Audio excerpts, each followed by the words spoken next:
Bacaan liturgi Minggu 6 November 2022, Hari Minggu Biasa ke-32. Bacaan dari kitab kedua Makabi.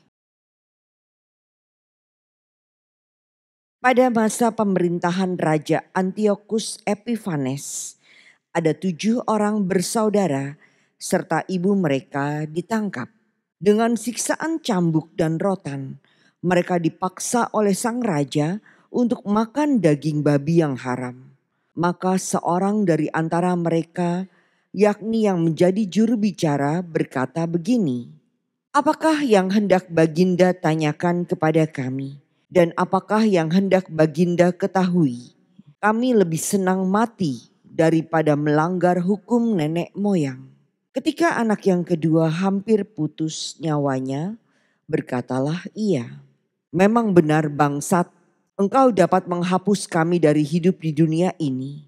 Tetapi Raja alam semesta akan membangkitkan kami untuk kehidupan kekal. Oleh karena kami mati demi hukum-hukumnya." Sesudah itu anak yang ketiga disengsarakan. Ketika diminta, segera dikeluarkannya lidahnya. Dan dengan berani dikedangkannya tangannya juga. Dengan berani ia berkata, "Dari surga aku telah menerima anggota-anggota ini. Demi hukum-hukum Tuhan, kupandang semuanya itu bukan apa-apa. Aku berharap akan mendapat kembali semua ini daripadanya." Sampai-sampai sang raja sendiri serta pengiringnya tercengang-cengang atas semangat pemuda itu yang memandang kesengsaraannya bukan apa-apa. Sesudah yang ketiga berpulang, maka yang keempat disiksa dan dipuntungkan secara demikian pula. Ketika sudah dekat pada akhir hidupnya, berkatalah ia, "Sungguh baiklah berpulang oleh tangan manusia, dengan harapan yang dianugerahkan Allah sendiri, bahwa kami akan dibangkitkan kembali olehnya, tetapi bagi Baginda tidak ada kebangkitan untuk kehidupan." Demikianlah sabda Tuhan. Syukur kepada Allah.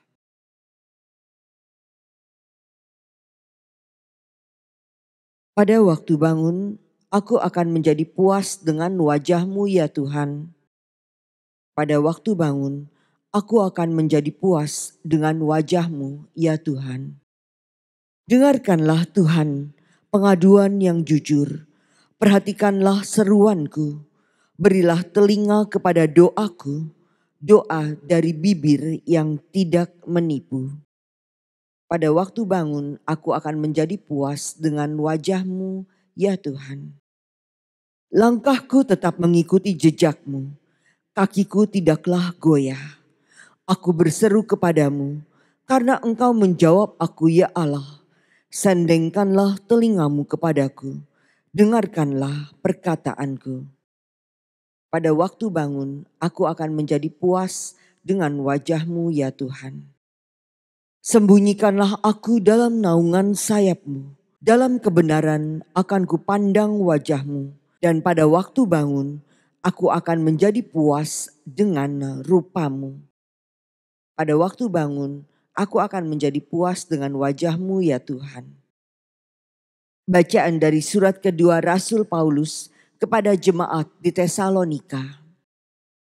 Saudara-saudara, dalam kasih karunia-Nya, Tuhan kita Yesus Kristus dan Allah Bapa kita telah mengasihi kita dan telah menganugerahkan penghiburan abadi serta pengharapan yang baik kepada kita. Semoga Ia menghibur dan menguatkan hatimu dalam segala karya dan tutur kata yang baik.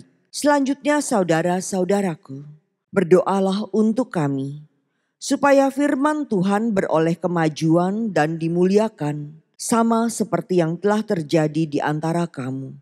Juga supaya kami terlepas dari para pengacau dan dari orang-orang jahat. Sebab tidak semua orang beroleh iman. Tetapi Tuhan adalah setia. Ia akan menguatkan hatimu dan akan memelihara kamu terhadap yang jahat. Dan kami percaya dalam Tuhan bahwa apa yang kami pesankan kepadamu telah kamu lakukan dan akan selalu kamu lakukan. Kiranya Tuhan tetap mengarahkan hatimu kepada kasih Allah dan kepada ketabahan Kristus. Demikianlah sabda Tuhan. Syukur kepada Allah. Haleluya, haleluya, haleluya.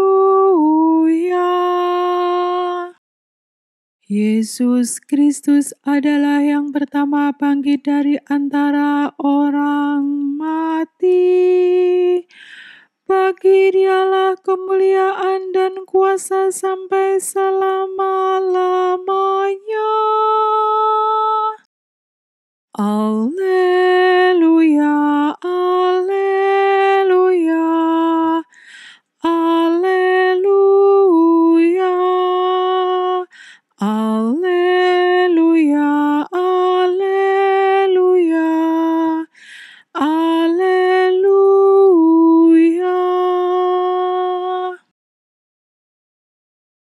Inilah Injil suci menurut Lukas.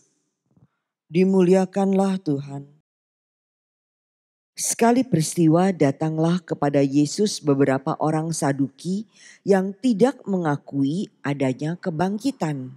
Mereka bertanya kepada Yesus, "Guru, Musa menuliskan untuk kita perintah ini. Jika seorang yang mempunyai saudara laki-laki mati meninggalkan istrinya, tetapi tidak meninggalkan anak, maka saudaranya harus kawin dengan wanita itu dan membangkitkan keturunan bagi saudaranya." Adalah 7 orang bersaudara. Yang pertama kawin dengan seorang wanita, lalu mati tanpa meninggalkan anak.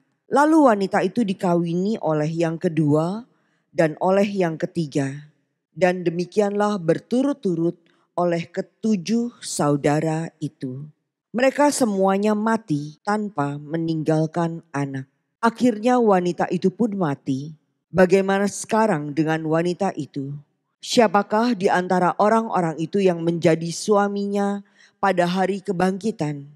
Sebab ketujuhnya telah beristrikan dia. Jawab Yesus kepada mereka, "Orang-orang dunia ini kawin dan dikawinkan. Tetapi orang yang dianggap layak mendapat bagian dalam dunia yang lain itu dan dalam kebangkitan dari antara orang mati tidak kawin dan tidak dikawinkan. Sebab mereka tidak dapat mati lagi. Mereka sama seperti malaikat-malaikat dan menjadi anak-anak Allah karena mereka telah dibangkitkan."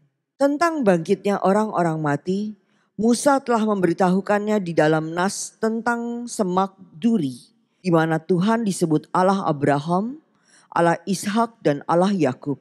Ia bukan Allah orang mati, melainkan Allah orang hidup. Sebab di hadapan Dia semua orang hidup. Demikianlah sabda Tuhan. Terpujilah Kristus.